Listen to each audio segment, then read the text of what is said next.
Bueno,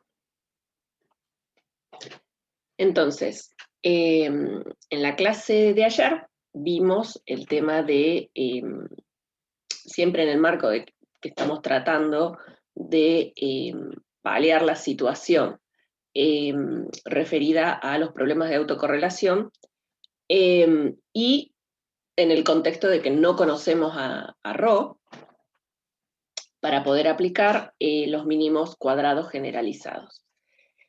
Entonces habíamos visto el método de las primeras diferencias, vimos el método de Durbin-Watson, y vimos el método de los residuos, todos para tratar de estimar Rho. Solo nos falta revisar lo que son los métodos iterativos, hay varios, ¿no?, para realizar la estimación de Rho. Bueno, el proceso justamente es ir mediante aproximaciones llegando a un valor de Rho más adecuado. Ya vamos a ver cómo lo trabaja el método que vamos a analizar, partiendo de algún valor inicial, alguna estimación inicial para Rho. Entonces, dentro de los más conocidos está el método de Cochrane y Orkut, que es el que vamos a utilizar.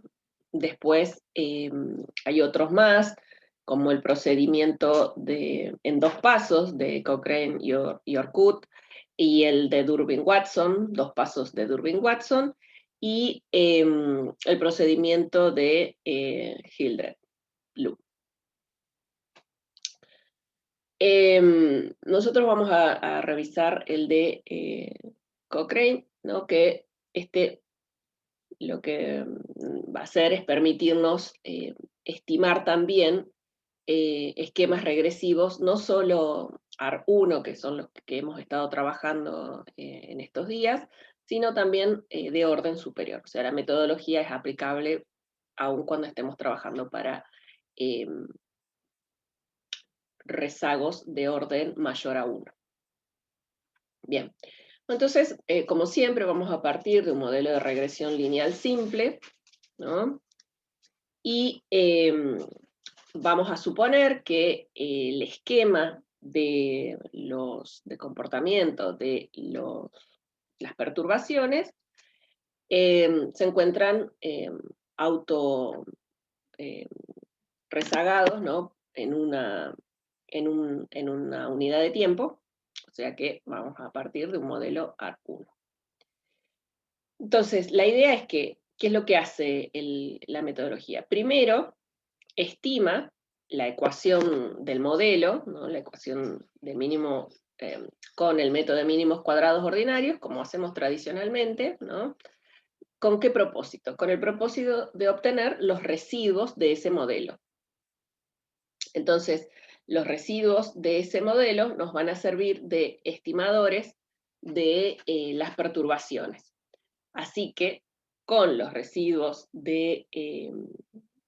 estimados en el modelo, vamos a llevar a cabo la regresión de los E sub t por un Rho, que va a ser ahora estimado, por los E sub t menos 1, más un término de perturbación. Esta vendría siendo como la versión empírica, ¿no? Esta vendría siendo la versión empírica de el comportamiento de los residuos, de las perturbaciones. Entonces, una vez que corremos esta por supuesto que la vamos a correr con mínimos cuadrados ordinarios, y luego, con la estimación obtenida así de Rho, fíjense que sería un modelo, ¿no?, de regresión a través del origen. Bueno, una vez que lo corremos, obtendríamos la primer estimación de Rho. Entonces ahí ya tendremos un primer valor de Rho, y con eso nos vamos a la ecuación de los asteriscos, o sea, a la ecuación de diferencias generalizadas, y reemplazamos a ρ por su igual, ¿no? A ρ en la ecuación, lo reemplazamos por su igual, que es más o menos el mismo ejercicio que hicimos ayer. Y acá, este sería el paso 4, y este sería el paso 5. Entonces, con los valores de los coeficientes, ¿no?, que obtengamos en esta regresión, los vamos a reemplazar en la regresión original, o sea, por supuesto despejamos, ¿no? Acá, de acá despejaremos, si este es mi beta 1 asterisco, bueno, despejo el beta 1 que yo necesito y lo traigo a la regresión original. Y en la regresión original vuelvo a repetir, o sea, vuelvo a correr la regresión original para obtener así los estimadores de esa regresión. Voy a volver a obtener unos residuos asociados a esa regresión. Y a esos residuos los voy a volver a tratar de la misma manera, les voy a plantear el modelo para esos residuos y voy a volver a obtener otro ρ, ¿sí? Y así, con el nuevo ρ obtenido, voy a volver a plantear la ecuación de diferencias generalizadas para obtener otros valores de los coeficientes beta 1 asterisco y beta 2 asterisco. Entonces, bueno, vamos a repetir esto en forma sucesiva hasta qué momento, o sea, en qué momento deberíamos parar esta sucesión de acciones. Bueno, tendríamos que parar cuando la diferencia entre los ρ que vamos obteniendo sea chiquitita. Entonces, por ejemplo, ¿no?, podría ser cuando esa diferencia vaya entre 0,05 o 0,01. Esto si lo hiciéramos en forma artesanal, ¿sí?, si lo fuéramos haciendo nosotros paso a paso. Por supuesto que el software me lo va a calcular en una sola orden, ¿sí? Entonces, vamos a ver cómo se lo tengo que pedir a Gretel.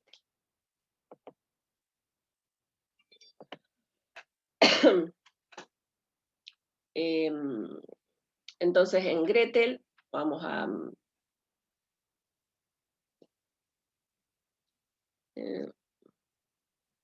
En Gretel vamos al modelo con el que hemos estado trabajando, que es el de la tabla 12.4, y vamos a pedir el modelo, ahora ya no con los mínimos cuadrados ordinarios, sino que nos vamos a ir a series temporales, univariantes, y dentro de esas vamos a pedir modelos de mínimos cuadrados generalizados, ¿sí? O sea, errores AR, y en nuestro caso, que estamos trabajando con un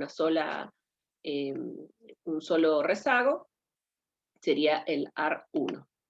Pero se podría trabajar para ARP, de hecho, vamos a mirar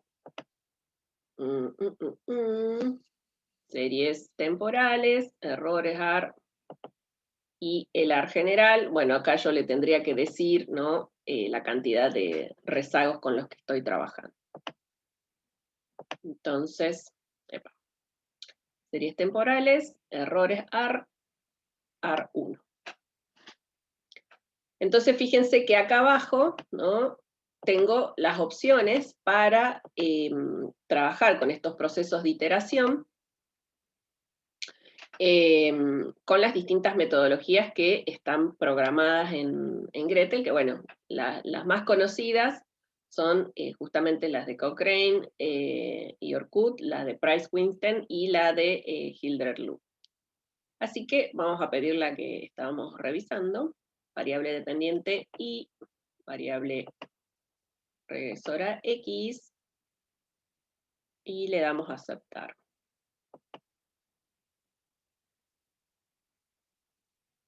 Acá, ojo con Gujarati, porque, a ver, voy a revisar yo también.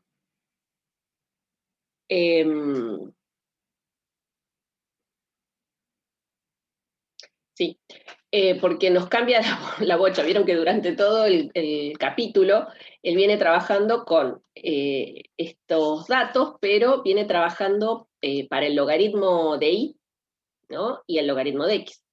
Y cuando empieza a hablar de los modelos de iteración, sin anunciarlo, directamente trabaja con y x. Así que por ahí si venían trabajando con los logaritmos, no les va a coincidir con los resultados que hay en el libro. Pero bueno, si lo trabajamos así, van a ver que los resultados son coincidentes con, bastante coincidentes con lo que aparece en el libro. Bueno, entonces esta sería la salida, ¿no?, que nos devuelve. Fíjense que dice, bueno, realizando el cálculo iterativo de Rho, ¿no?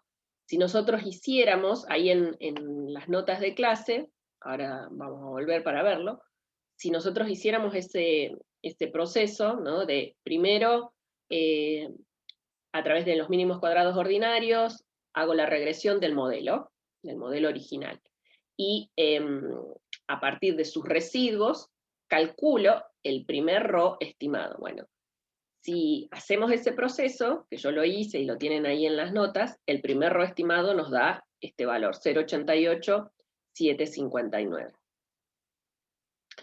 Y bueno, con eso deberíamos volver a correr el modelo de las diferencias generalizadas y volver a repetirlo nuevamente. Entonces eso es lo que va haciendo el software, ¿no? Va generando los distintos Rho. Y fíjense que acá en el Gretel, evidentemente que está programado para cuando observa una diferencia todavía más chiquita de la que sugiere Gujarati.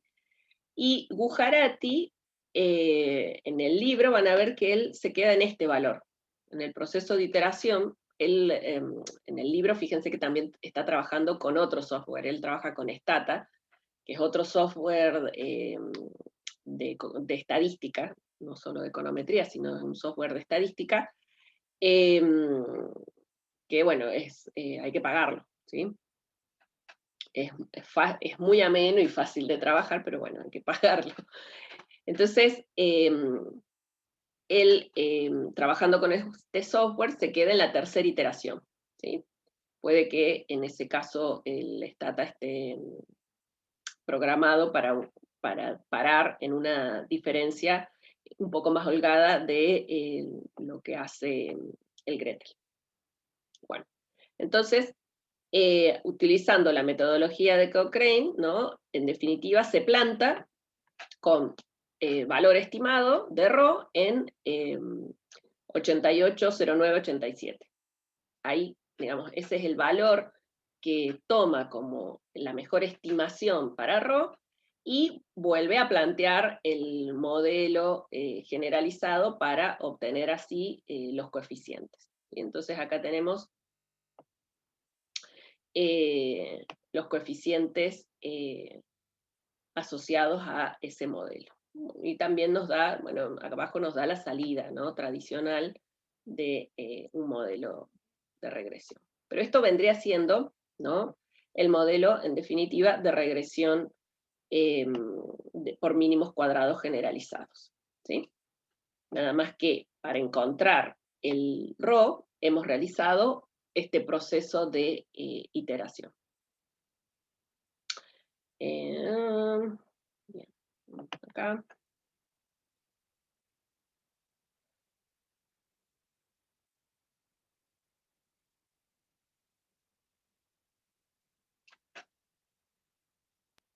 Bien, entonces, fíjense,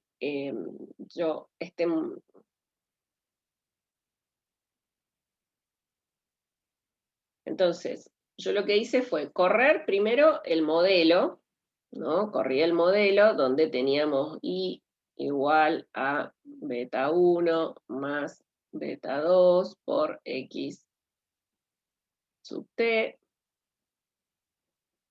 Entonces yo corrí el modelo de regresión lineal simple, bueno, donde estábamos trabajando con la productividad y con los niveles salariales.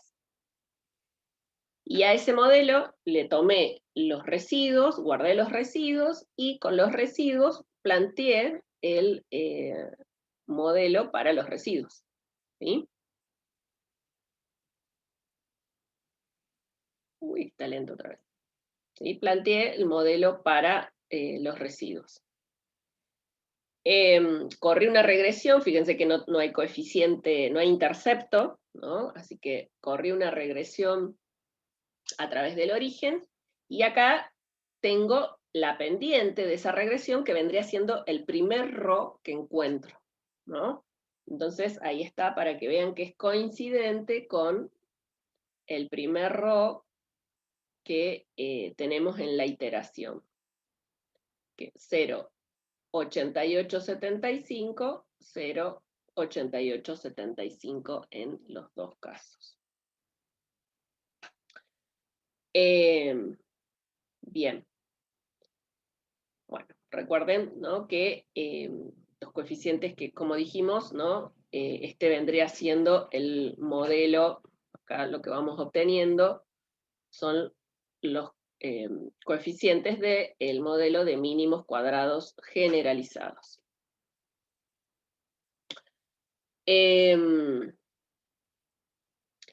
Bueno, y por otro lado, ¿no?, miremos el Durbin-Watson de este modelo, que es mejor. ¿Se acuerdan que originalmente el modelo original tenía un coeficiente de Durbin-Watson de 0,21, ¿no?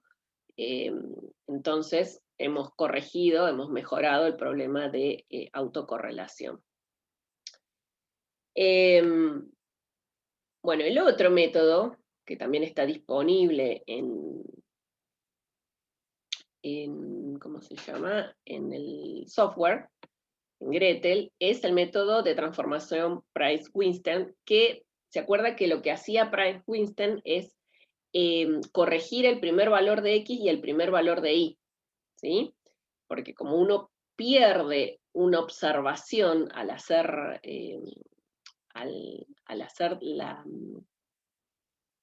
bueno, justamente las diferencias, ¿no?, de las observaciones, perdés una unidad estadística. Entonces, habíamos dicho que para evitar eso podíamos realizar la corrección de Price-Weinstein. Entonces, esto por ahí es importante de inclinarse por esta transformación, sobre todo cuando la muestra no es tan grande, ¿sí?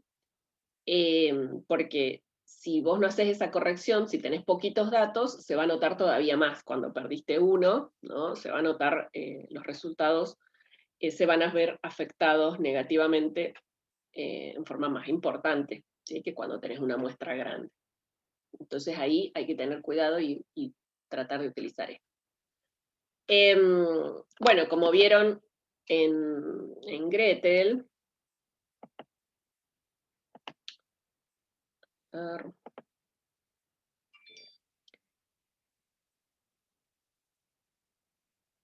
vamos a cerrar vamos a minimizar, para pedir la metodología de Price-Weinstein, nos vamos a, de nuevo, series temporales univariantes. Dentro de estas nos vamos a ir a el AR1, y nada más tenemos que tildar acá, Price-Weinstein.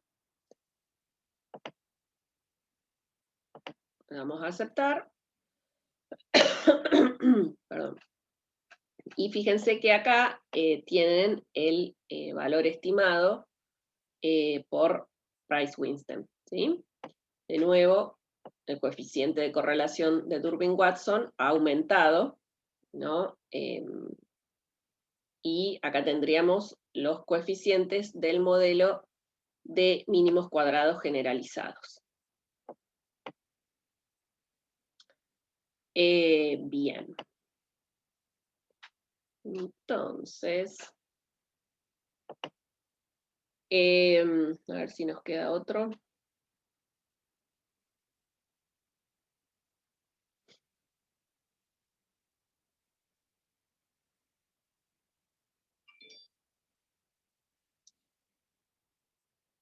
Em,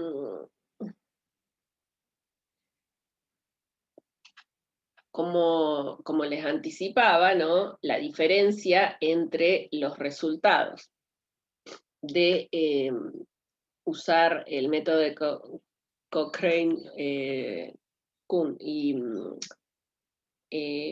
bueno, Price-Winston, ¿no? La diferencia se va a notar mucho más en muestras pequeñas, por esto que charlábamos hace un rato, ¿sí? Que al no hacer la corrección del primer valor de X, el primer valor de Y, en las muestras pequeñas es más sensible a esa pérdida de observación. Bien, algunas notas referidos a todos los procedimientos que hemos analizado. Desde, digamos, los que vimos, todos los que vimos, ¿sí? Para estimar RO. Primero, todos estos arrojan valores consistentes de RO. ¿Qué quiere decir que sean consistentes? Bueno, que los resultados son válidos para n que tiende a infinito, ¿sí?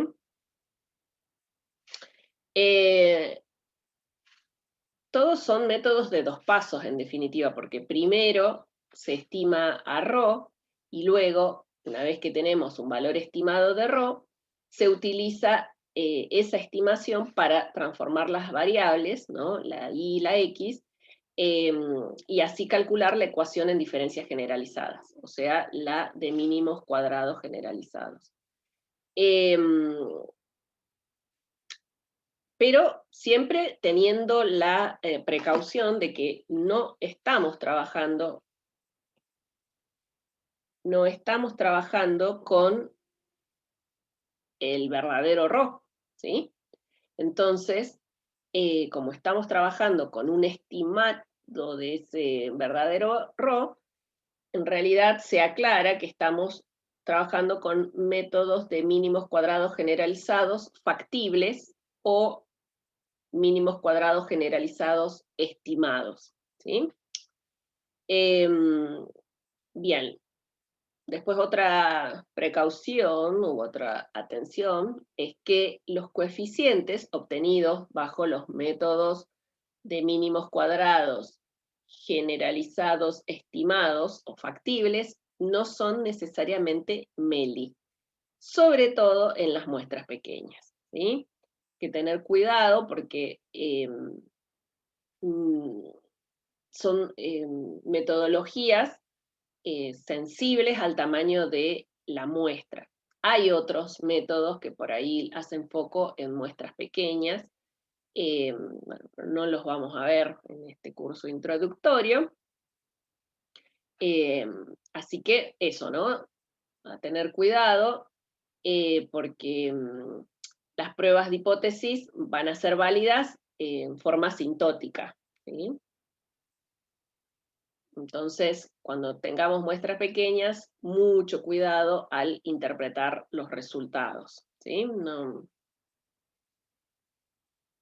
estos métodos por ahí no son los mejores para el abordaje de muestras pequeñas. Y otra precaución, ¿no? Es el tema de incluir la primera observación, o mejor dicho, no incluir la primera observación. Los mínimos cuadrados generalizados factibles no incluyen la primera observación, y eso puede afectar los valores numéricos, por supuesto, pero también la eficiencia de los estimadores, ¿sí?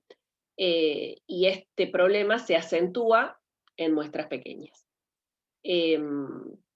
Y si las regresoras, ojo, también esto, ¿no? Si las regresoras no son estocásticas, o sea, si hay un problema de tendencia en las regresoras, lo cual puede suceder, ¿sí? Por ejemplo, en este caso estábamos analizando salario versus productividad. Bueno, por ahí la productividad puede ser estable, relativamente estable, pero si tuviéramos una X que presenta una tendencia, ¿no? Por ejemplo, el nivel de inventario, ¿se acuerdan que teníamos uno que era nivel de inventarios en función de las ventas? Si las ventas muestran una tendencia creciente, también ahí estos modelos nos van a complicar, esa situación va a complicar el análisis bajo estas metodologías. Bien, entonces, recordar que si tengo muestras pequeñas, indudablemente tengo que recurrir si no tengo otras herramientas, bueno, tengo que ocurrir al ajuste de Price-Winston. Bueno, entonces, lo que hemos visto, en definitiva, ¿no? Para corregir los problemas de autocorrelación, ha sido el método de los mínimos cuadrados generalizados. Pero hay otro más que se conoce como el método de Newway-West, que es para corregir los errores estándares de mínimos cuadrados. Esto es parecido a lo que veíamos con el método de White. ¿Se acuerdan que para White, mejor dicho, para heterocedasticidad, habíamos visto que hay una opción de trabajar con errores estándar robustos o corregidos por heterocedasticidad, ¿sí? A ese se le llama el método de White, de heterocedasticidad de White. Pero bueno, ese en particular aborda el problema de heterocedasticidad. Esto, el método de Newway y de West tratan de hacer lo mismo, pero van a servir para corregir el problema de la autocorrelación. Es como una generalización, de los errores estándar consistentes con heterocedasticidad de White, ¿sí? Estos en particular se conocen como errores estándares CHA, o también HAC, por la sigla en inglés. CHA significa consistentes con heterocedasticidad y autocorrelación. O simplemente errores de Newway-West. Sí, ojo al piojo, porque este vale solo para muestras grandes. ¿Sí? Esto lo podemos usar cuando estamos trabajando con muestras grandes. La ventaja que tiene es que no solo es adecuado para situaciones de autocorrelación, sino también para casos de heterocedasticidad, ¿sí? Aborda ambos casos, ¿no? A diferencia del de White, que solo trata el problema de la heterocedasticidad. Entonces,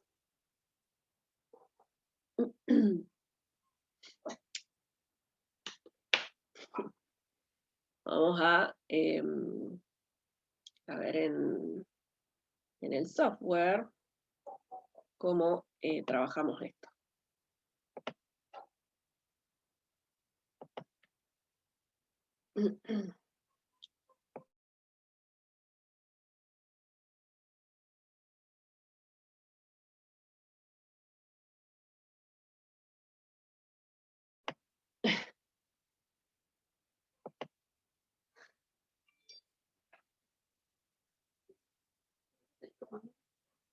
Entonces, vamos con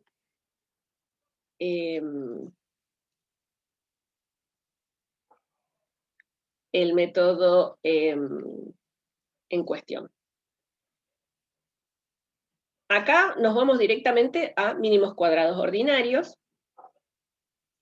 pero fíjense que aquí en mínimos cuadrados ordinarios, bueno, y en función de x, vamos a hacer clic en desviaciones típicas robustas. De hecho acá, con hacer clic sería suficiente, lo vamos a correr y nos va a devolver lo que estamos buscando, pero ahí para que, si eventualmente en algún momento estudian alguna metodología en particular y necesitan trabajarla, bueno, acá tienen, si hacen clic aquí, tienen distintas opciones, ¿sí?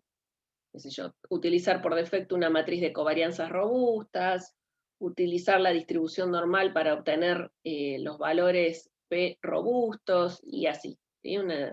Incluso para trabajar con, si están trabajando con datos de sección cruzada, ¿no? Y tuvieran problemas de autocorrelación, bueno, ahí tienen.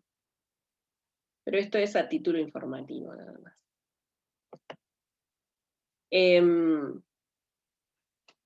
Entonces, le damos a aceptar y ya estaríamos.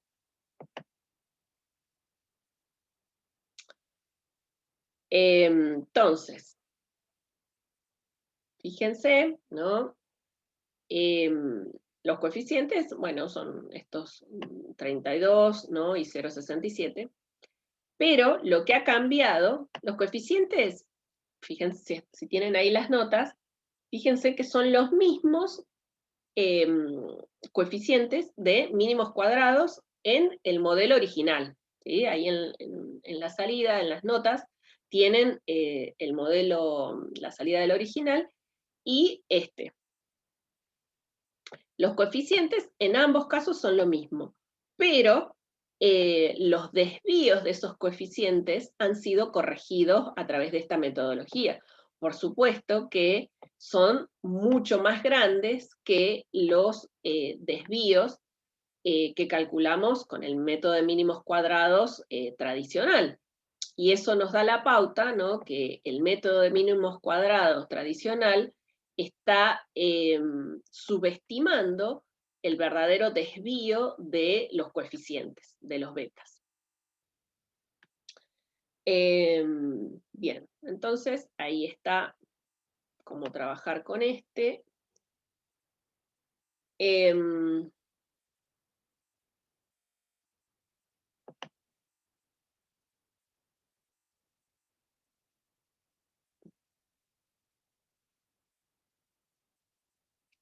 Entonces,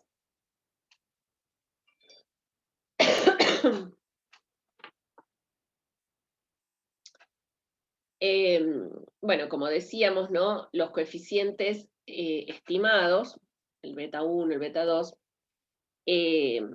son, y el valor R cuadrado, son iguales, ¿no? Acá. Los coeficientes, esto es bajo la metodología de desvíos robustos, ¿no? Y este otro es el usando mínimos cuadrados tradicional, ¿sí? El modelo tradicional, estamos buscando y en función de X. Entonces, los coeficientes son los mismos en ambos, lo que cambia es el desvío, ¿no? Estos son los desvíos robustos, y que dejan, dejan a la luz que mínimos cuadrados, ¿no? Me subestima los desvíos de los coeficientes. ¿Vamos? Y lo otro que decía es que el R, ¿no? Es el mismo en los dos casos.